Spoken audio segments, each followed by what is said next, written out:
This episode of Cursed Earth Radio's Weekly Dredd is brought to you by Hottie House. 100% hot dog taste, 100% synthetic ingredients. Ooh, synthy.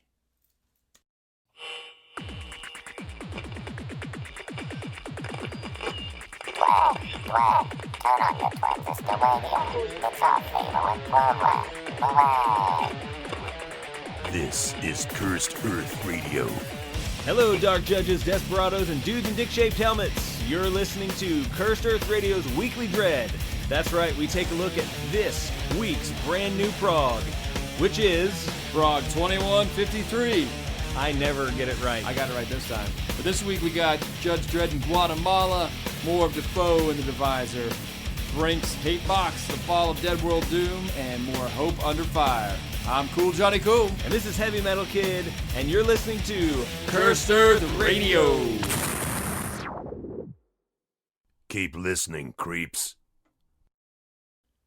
Perfection We this got week. that in one take this That was week. amazing. Well, we're not going to talk about the 8 takes for the commercial to start. Well, I feel like we need to have more care and consideration for our corporate sponsors than we do for our own radio. I think you're full of shit. Stuff, you know. So I say radio Yeah, podcast. radio. Two guys playing in a basement. What's radio, Grandpa?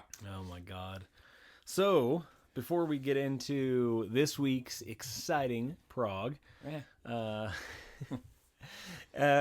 before we get into this week's somewhat exciting fillerish kind of Prog, It was a bridge. yeah, it certainly was A jungle bridge. What is going on in the world of Dredd for you? Well, in other words, what are the things that you have plagiarized from the internet that we're going to feed our audience? And what are the things that I've plagiarized from the Well, internet? I don't know if you saw, but Planet newsroom. Replicas. That's all I had this week. Go for it. Go. Oh, the bag? Yeah. I want that bag. Tell our audience in case they... How in the world would our audience be listening to a Judge Dredd podcast and not know what Planet Replicas did this week? But go ahead. Planet Replicas put out a nice little messenger bag this week that looks like the 2012 Urban body armor. And I'm not going to lie. I want that messenger bag. I do too. It has the Cobra buckles. It does. And it says that they're not like authentic Cobra buckles because Cobra buckles are expensive, dude. Yeah. Like the ones on my Judge armor are fake Cobra buckles. See, now, you know, I was supposed to get my Judge suit this year, but the house ate most of our money. Yeah. Which is something that happens in being adult and being a nerd. But I come from the Michael Myers fandom and the Freddy Krueger fandom, and I have already spent money out the ass on authentic, screen-accurate fuckery. Yeah. And I was really hoping that I could get the Judge uniform and not have... But apparently, whatever costuming I get into, there's authenticity fuckery that I'm going to have to deal with. Well, I mean, if you're going to do it, at least if you're like me, you're going to do it. And you know I'm like you. Yeah. And you know, you're like, I'm just going to get the cheap one. But if you know a better one is out there, that cheap one will never be enough. No, it'll be a constant reminder how you stop short. And it's not even like, oh, fuck anybody that doesn't do the full thing. You know, like if I were at a convention, and I don't even do conventions, I have this Dredd.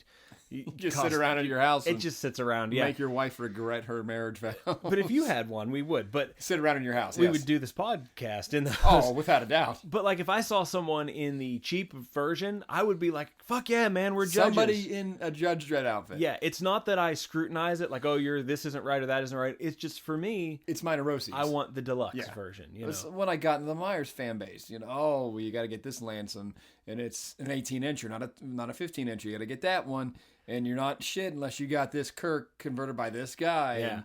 And I have a screen-accurate Scream 2 robe in storage right now that I spent $300-400 on because reasons. But you know, nothing will kill your fandom like being subjected to people scrutinizing your collection, and I try to keep that stuff out, which is why for this I've really just kind of isolated myself because I don't want to know the asshole fans, and I honestly haven't met any. No, everybody, like, and I've said this a million times, everybody we've interacted with has been so super cool and supportive and enthusiastic, and I love it. It's good to see a fan base like that. Yeah, because it becomes toxic. Yeah, dude, I don't even interact. I did the website redesign for micromyers.net. I was, you know me, I was super into that. Yeah. The people involved in the collecting community drove me out of it. Just the crappy attitudes and the elitism. Same thing with a lot of the bands I like. I don't interact with the fans because I can't stand it. Yeah. There's just so much posturing and posing and flexing, and it's ridiculous. I have a friend, he does not listen to our podcast, so I feel okay. I don't blame him. I feel okay mentioning this, but he is, and I love this person, but he is one of the fans. He's a heavy metal fan, like both of us, and but he's one of those fans that I don't want to be around in terms of fandom, because he'll say, like, he'll send me a big, picture of a bunch of records he bought, and I'm like, fuck yeah, dude. And he's like, I'm about to put out a flex post.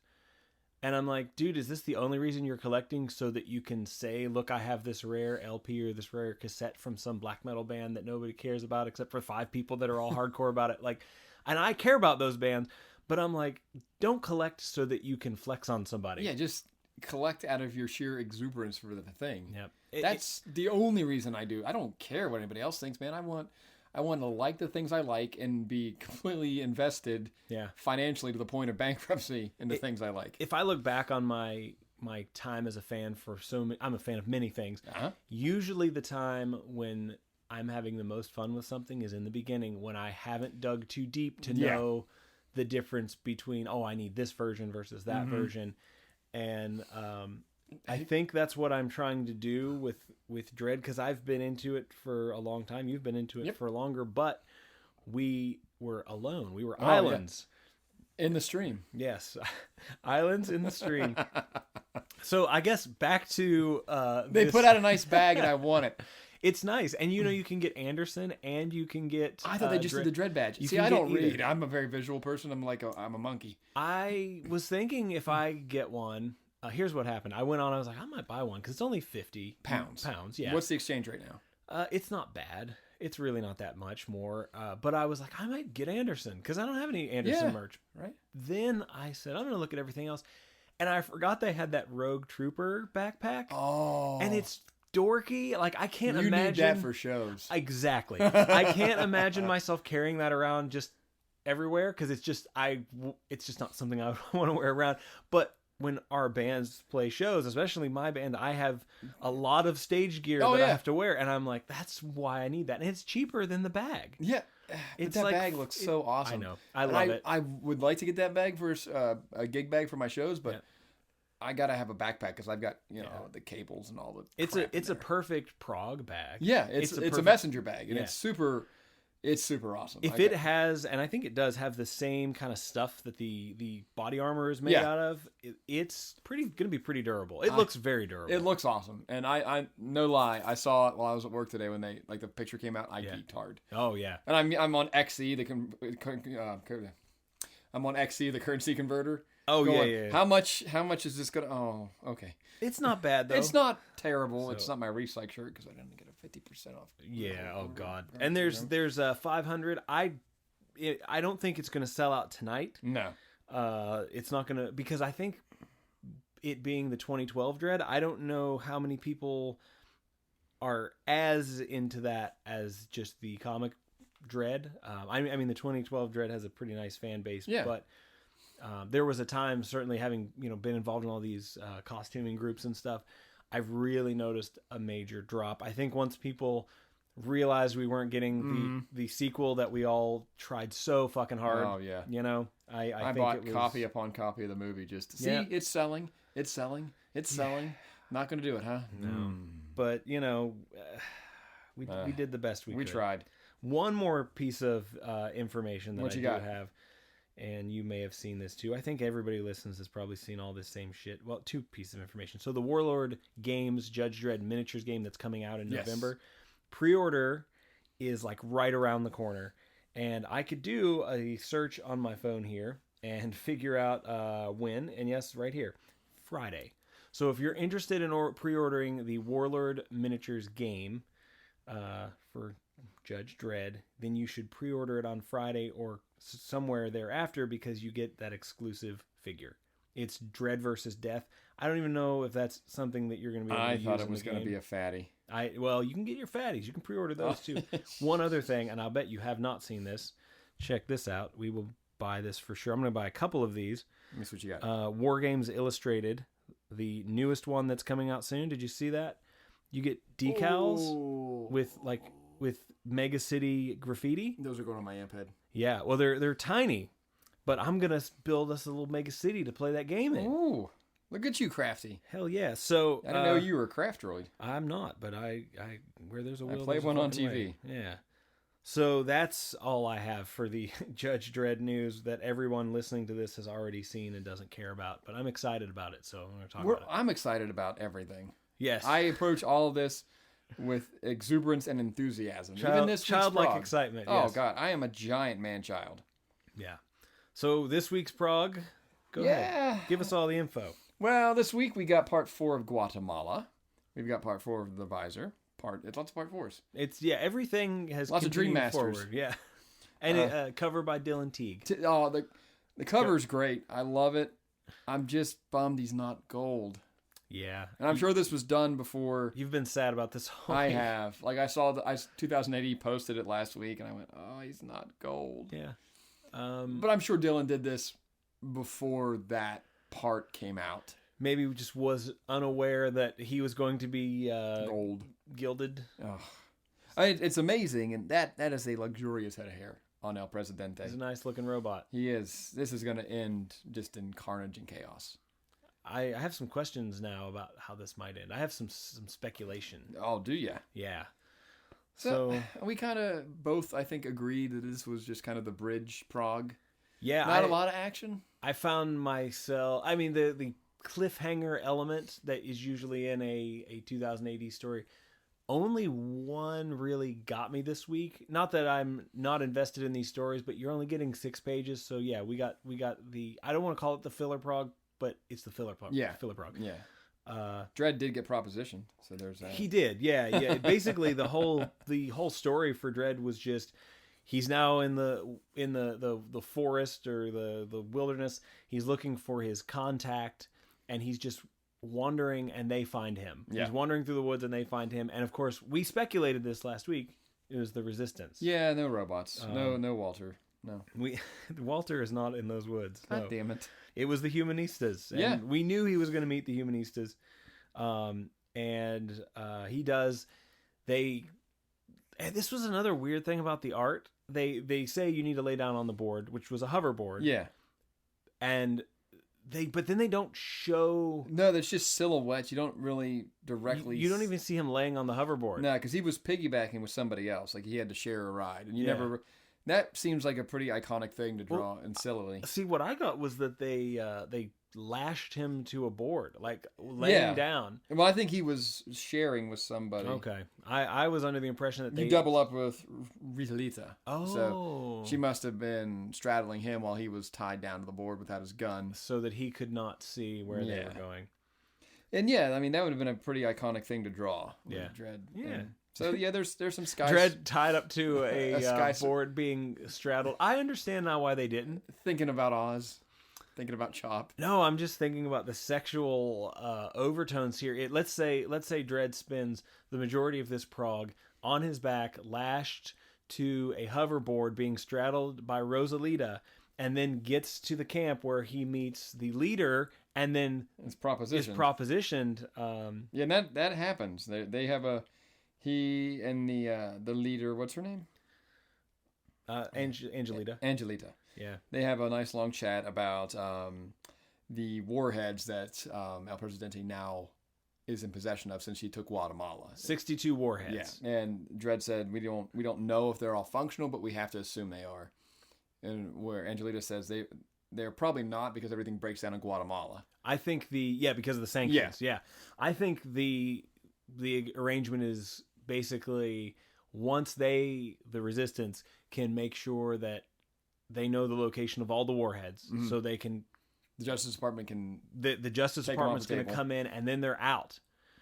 Well, no, I think once they take the warheads, then Dredd said we will take care of the robots for you. Oh, did he really? Yeah, okay. And then you can have your country back. Yeah, right here. when we've accounted for every one of those warheads, we will move against the robots. Then you'll have your country back. So, okay. Because what I was thinking... That's the long play. What I was thinking was basically we're going to take out the warheads and then you can fight your own resistance. Because my speculation is starting to be that what's going to happen at the end of this is... this is pure speculation, of course. Dredd and his crew are going to take out El Presidente. The warheads are going to be secure, and then basically they're going to roll out or be ordered to roll out and leave the leave them to fight for themselves. And I think Dredd's going to refuse, and or maybe they don't take out El Presidente, but I think Dredd is going to go against orders, and they're going to fight with the freedom fighters. Oh yeah, I totally agree. Which, for the diplomacy element of this, is dangerous because you're allying yourself with rebels where Mega City is very much trying to stay neutral. But you're deposing a foreign regime. Yeah, that's a big deal. Yeah, this is very, very current. It certainly is. Very current. As always, and even issues from 30 years ago were very current. So I actually saw some sort of editorial pop up online that said Dredd is no longer fiction, it is current events. Most of us have seen the writing on the wall for quite some time now. Yeah, certainly. Everybody's quoting, George Orwell, 1984. Read a Prog. Read a Prog. Read a Prog and watch Star Trek. Yeah. If you want to know where technology is going, watch Star Trek. If you want to know where everything political agendas are going, read a Prog. Yeah, check out some Dredd. So Dredd gets propositioned. Angelita says, I find you interesting. Would you like to stay and share my bed? With me. Yes, with me in it. And Dredd just says, thank you, I can't do that. He's like at his first junior high dance. I can't, no. I have never, and I haven't read all of them, but I've never seen Dredd seriously. Like, I know there's an issue somewhere where there are people who are like, have a Dredd fetish and they want to fuck Dredd. A Dreddish. Yes. Of course, I like it. But copyright. In this, copyright, Cursed Earth Radio. In this, it was very much like, we're both soldiers. We could die tomorrow. Come on, Dredd. No one will ever know you're here by yourself. Yes. She was super hot. Bring justice to my halls. Yeah. And I like how they drew Dredd because he's just sitting back in the shadows, awkwardly upright. I can't. And my favorite thing, though, is the very last panel. It looks like he's running out of there with a rage boner. He's like, I gotta go do something with this. Now, I know Dredd is a celibate law master, right? But you know he went off in the woods and jacked it somewhere. Oh, Right? He brought justice to himself. He's the one hero that could... use some pressure out of the tire. He really could use a little bit of relief. He's probably, that's why he's got bionic eyes. It backed up and blew him out. Thank God they don't go that route with Dredd, but I'm just saying, like... He does look like he's just angry. He looks so... I think that angry face and that dick-shaped helmet is just a metaphor for Dredd's continuous blue balls that he has. The blue balls of the law. He's just on that hoverboard, just fucking boned out, heading out back to kill El Presidente. But you know what? Maybe a rage boner. Maybe it's like keeping your boots a size too tight, keeping that fucking dick hard, just and unsatisfied. As long as my dick's hard, I don't think about injustices. This is the only injustice I care about. Yeah. I don't even remember pushing that button during the Apocalypse War. My dick was so fucking hard. Man, are we talking about monkey fucking on this podcast? We're talking rage, justice rage boners. Yeah, Dredd is a fucking walking rage boner, man. I will say this: I really like Colin McNeil's art in this. I really enjoy the way he renders Dredd and it's a unique helmet. I like the look of everything he does. He's quickly becoming one of my favorite current Dredd artists. Yeah, really like him. Yeah, this entire story has just had all the perfect elements. I like how he draws the uniform damage. Like, it's got wear and tear. Mm-hmm. You didn't see a lot of other artists doing that because it was always pristine. Yeah, certainly. Which is against Joe's it'll make a mess of the uniform. Yeah. When he's getting decomposing enzymes dripped on him. It's interesting too because it's very cartoony. Mm-hmm. But it has all those realistic weathering. It's the proportions are more realistic, but still exaggerated. But I like the weathering. I don't know how long Colin McNeil's been at. I know he's an OG. I don't know how long he's been going, but he's got the fucking Dredd look. Yeah, he's got it. He's put his stamp on it. Yeah. All right, so next, and you notice they changed up the placement. Yeah. They ran Defoe next because it was either Hope, and then Brink. No, so you're right. They flopped it a couple times. It was Brink, then Hope, then Brink. Okay. And then I was wondering if maybe they flipped Hope to the end because that's winding down. But I guess not. Maybe just shuffle the cards. Yeah, maybe. What Dredd always starts us off. Oh, yeah. But Defoe Divisor was the best thing in this entire I liked it. Yeah. Prog. It I'm was still the most invested. interesting. Not only am I invested, but I can really say for the first time, I'm like, okay, I know exactly what's happening. It took a minute. It took a while because I mean, this is like some really complicated, heavy stuff. We're getting into like politics between angels / aliens and demons / maybe other aliens. Who fucking knows? But Erdonazor, this fucking the King of the Moon, this demon that's been trying to get himself to the fucking moon forever.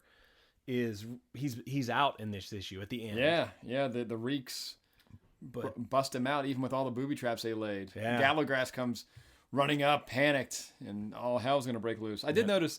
I wonder if Defoe is capable of time travel and maybe saw Phantasm too, because he's got a 6-barrel flintlock. Oh yeah. To Reggie's 4-barrel shotgun. Reggie's shit there, yeah. But I like it. It's like. I think my favorite part was when he had cleared out all the reeks in the observatory, and unfortunately Flamstead is gone now, the guy he was coming to meet. I liked when he looked through the telescope and saw the chariot and engaged the angels, and we got to see a side of Defoe we haven't seen yet, where he was just hate fucking everything. Blasphemous side. Yeah, like he's that's my favorite panel in this whole thing, where he's thinking that they should go fuck themselves and how they respond to him. Yeah. It was so good. And he sees that the chariot is called the Chariot of Ezekiel. And which is rendered in incredible detail. It certainly Somebody went mad. And you know what it is to me? It's having grown up in a Christian home, and a fairly wonderfully tolerant Christian home, but full of apostolic cousins and uncles and people who were really, just to the extreme. Way into the fiction. And what he sees when he looks in the telescope and he's talking to these quote-unquote angels, which I'm pretty sure are also demons. Mm-hmm. Maybe, at least in terms of angels and demons really have their own agendas. We've seen stuff like this in different stuff before, like, Preacher. There's a video game, Constantine and all that stuff. That was on the Sega Saturn called Guardian Heroes. Mm-hmm. Great game. But it's the story of humanity trapped between the struggling earth spirits and sky spirits. Yeah. And much like this. And when I saw the Chariot of Ezekiel, what came to mind for me was a wheel within a wheel. I don't know if you've ever heard that.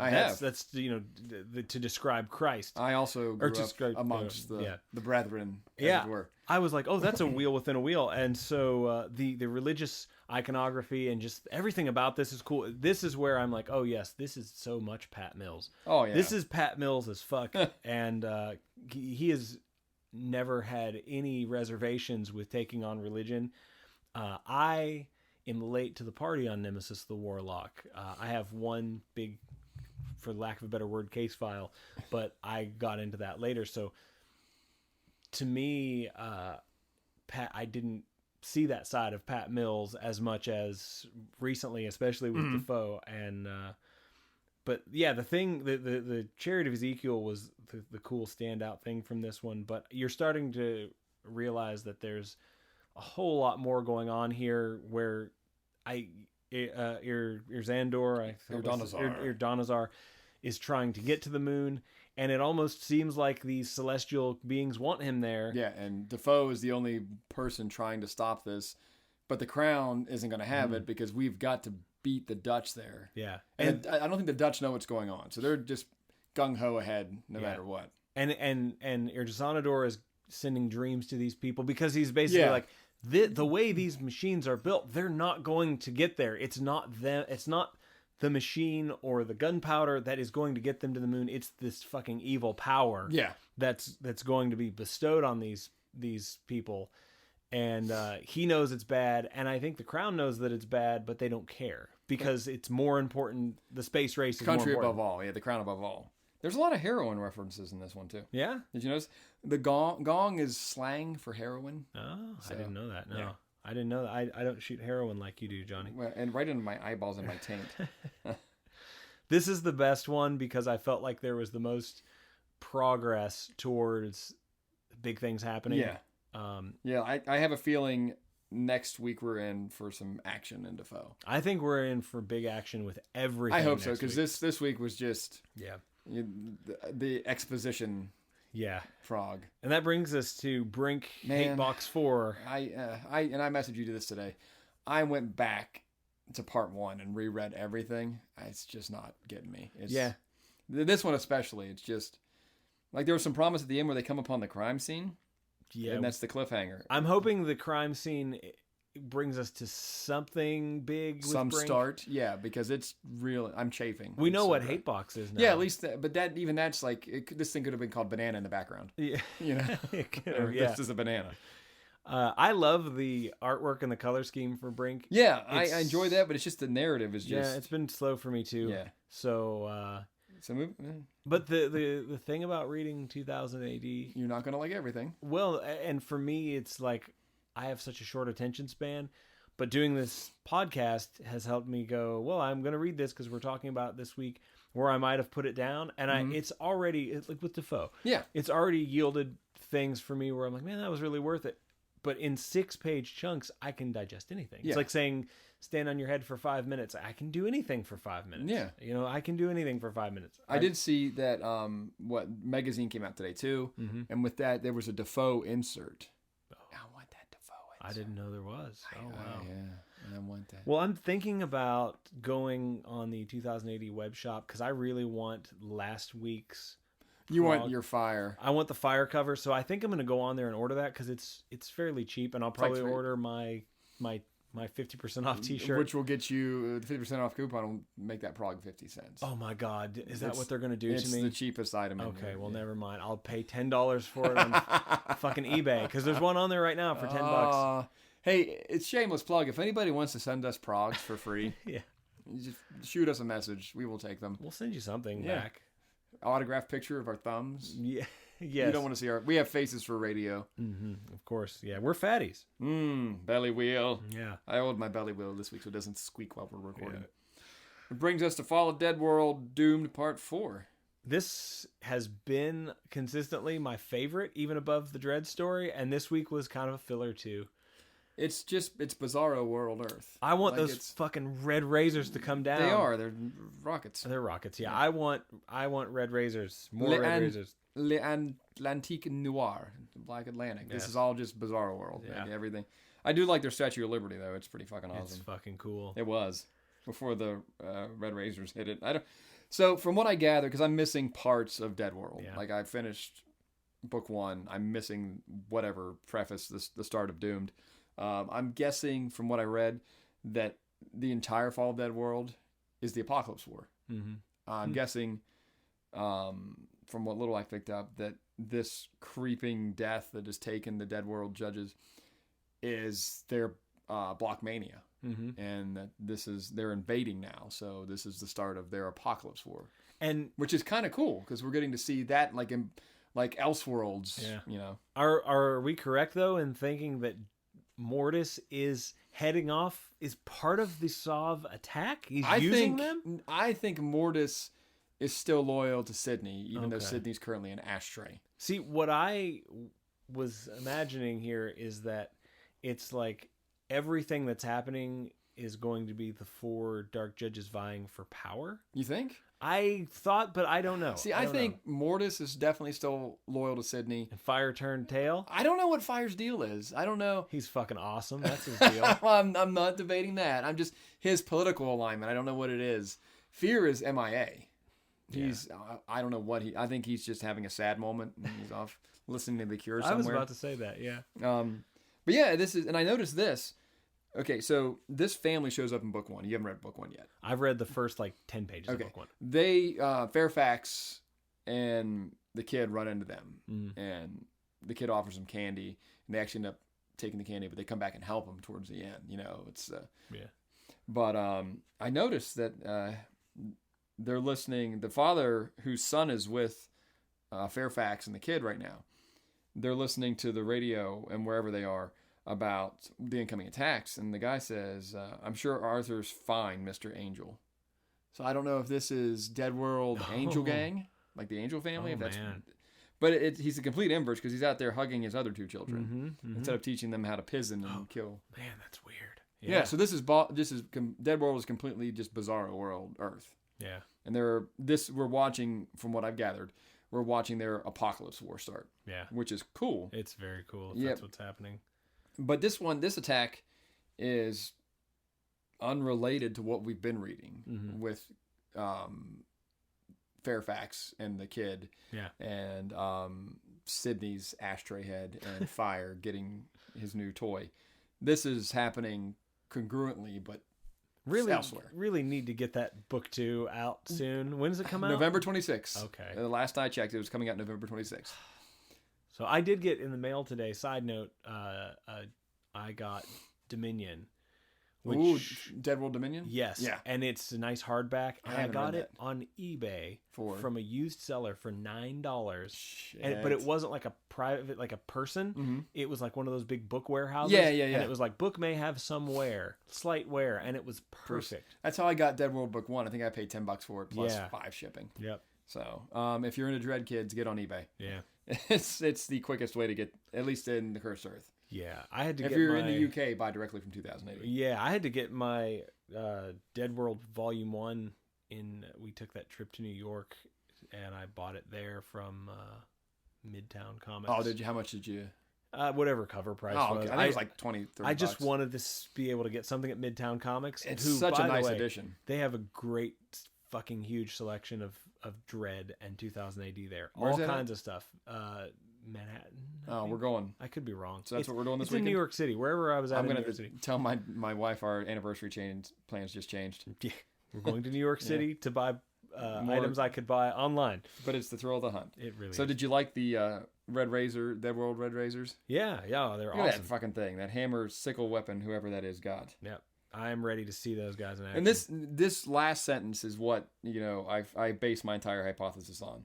Red Razors are landing, and they call out, initiate Apocalypse Protocol. We're going in. There you go. That's the thread of logic I have to back up my this is perfectly sound. theory. Can you imagine initiating Apocalypse Protocol on Dead World? It's almost like, why? You're pouring gasoline on a fire. Yeah. I love the artwork so much. Dave Kendall is one of my fucking favorites. Easily some of the best art out there. And I know we said it before. I enjoy his stuff more, and not that Alex Ross is a schlub or anything. Mm-hmm. Kendall's stuff is just amazing, and it's got so much energy in it.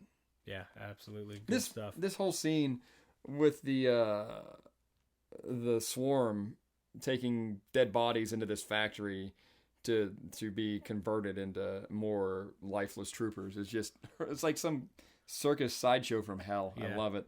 And I like that they're green, like their skulls are green. Like it reminds me of something from Dance with the Dead. Incredibly nightmarish. Or a Lich King cover. Yes. Something like that. Oh God, Lich King. Final one. Hope Under Fire. Hope Under Fire. This is getting weird. I like it. We find out that kind of how our hero got his powers and abilities, but it's through Monkey's flashback. Paw. Yeah. And again, man, I know we established, but I swear half of the fucking military imagery looks like Vietnam imagery. It does. So but it's supposed to be World War II, but it definitely looks like the jungles. It does. But he is. It was like a spawn pact. Yeah, definitely. Like I will revive you, but you work for me, except Mambolgia is a fat gangster guy instead of being the devil. And this whole thing is him walking around dosed. Now, is he walking around dosed, or is he still where we left him dosed and just hallucinating? I was assuming he was wandering the streets having hallucinations. It's hard to tell. Yeah, it is. There's some good looking imagery in this. Yeah, the great imagery. And like we said before, this Prog is definitely the bridge Prog, the exposition Prog. There's a skeleton gangster motherfucker in the beginning, or like a rotted face gangster. Yeah, he's got a face. He turns it, and it's not there. Art is great. Just lots of exposition, setting us up for something. And honestly, man, for the way that I read comics, the way that I read 2000 AD up until we started doing this podcast, I probably would have just skipped Hope Under Fire, because that first, issue, the first 6 Didn't really pages, grab you. I was just like, it's black and white, which I don't mind because I read Dredd, so there's plenty of black and white, but something about that art style is almost like, oh yeah, there's so much going on there. It's going to be one of those artsy kind of like alternative comics. And I was like, I'm good. But because we're doing this, it has forced me to be more attentive to things and look at the artwork and read it. And it's working out in my favor. You got to look for those hidden satanic messages that I'm finding. Yeah, right. Yeah. You got to go Satanic Panic on it. Absolutely. Yeah, no, that is it. And this has helped me. I'm trying to do something like that in my life right now. Like I play a video game and I'll play for This is the one you won't shut the fuck up about me getting? No, not that one. So that's a different thing. But what I've been doing, and this is why you should get this video game, because I, in the past, will buy a game for $60, play it for an hour, and be like, I've seen everything it's got to give, I'm done. Guilty. The other day, I'm playing this game, and I hated it. And I really was not enjoying it, but I liked the premise, but I didn't like how the game was done. And I said, fuck it, I'm going to play this game until I beat it, because I need to start finishing more things in my life. Finish the fight. I finished it. In one night. I just sat there and finished it, and so I'm trying to do that in every area of my life. You know what we need to do? Deathwing. We need yes. to finish that fight, Mister. I'm going to take my lightning claws out into the ranged weapons fight. We do fight. need to finish Deathwing, yes. Yeah. No, I'm totally guilty of that. Like last year, the other band I'm in had a song on a game, and it came out. Yeah. High profile game. Super stoked on it. I bought it. I savagely beat our lead singer in it remorselessly. And then I haven't played it since. And I really need, because it's a fun game and you can murder people. I really enjoy that game too, or did when it was on way back when it was on the Sega. Have you? Oh, yeah. Genesis. Yeah. Have you not played the update? I have not. I said I was going to buy it because you guys were. Not that we're getting royalties. Right? No. We are listed first, though, in the soundtrack because of our name and the name of our song. That is amazing. Right? He got it right on that one. Yes. Royalty for being on soundtracks to movies and video games is not what you. Yeah, because you're on my phone. Yeah. That made the jump to the Switch. Do you know if you guys made the jump with it? We're supposed to be in every version. So right on, look at you. But I haven't. Look at us being in video games. I guess I have to go buy my fucking Nintendo Switch that I just sold back. So great. Yeah, they got you. Yeah. So yeah, I mean, it's a middle Prog, middle story building Prog. Yeah, it's 100 times better than any Marvel comic that's out there. Yeah, I mean, Dredd. I've never seen Dredd get propositioned like that before. That was fun. It was, to see how he reacted to it, and I felt like the tone is that John Wagner writing Guatemala? It is, right? Yeah, Wagner. I felt like if it's not John Wagner, whoever wrote it, I feel like that's exactly how I imagined that Dredd would have responded. No, thank you. Yeah. No, please. Yeah, it was just very matter of fact. No. He's got at least once. There's no way. Come on. I mean, Joe's been come on. Joe's whacked it. Yeah. He's whacked it. Oh, that's all. Was he a teenager? Was he 13 once? That's a completely different podcast. That's our next episode, folks. Has Joe touched a boob? No. I don't mean he said. I'm not saying Joe's ever had sex with a woman. I'm saying Joe whacked it profusely. That's why I got my own guys. Yeah, there's a reason why Rico was a little bit better at everything, because he wasn't whacking it as much as Joe. Well, I mean, Rico was 2 milliseconds quicker on the draw. Yeah. I'm just putting that out there. God damn it, 13 years old. That's the entire act. Take a nap right there. I think we should get out of here now. Everyone hates us now. No, we are bringing a voice to this character that is not out there. Yes, the voice of 13-year-old. They can't. Well, I mean, come on, we're all 13, dude. Yeah, we're in my basement talking about comic books. Yeah. Well, many Dredd podcasts are probably, I'm assuming, out there talking about the deep political meaning. And we've done that. We've done that, but we also bring monkey fucking to the table. Yeah, that's what we got that nobody else is giving you, folks. Yeah, we're asking the questions that everybody wants to ask but doesn't have the big blue balls to ask. That's right. We have big blue balls here at Cursed Earth Radio. Rocket. All right. Have we caused enough damage to ourselves? I think we certainly have. All right. So until next time, I'm Cool Johnny Cool. Heavy Metal Kid. You're listening to Cursed Earth Radio.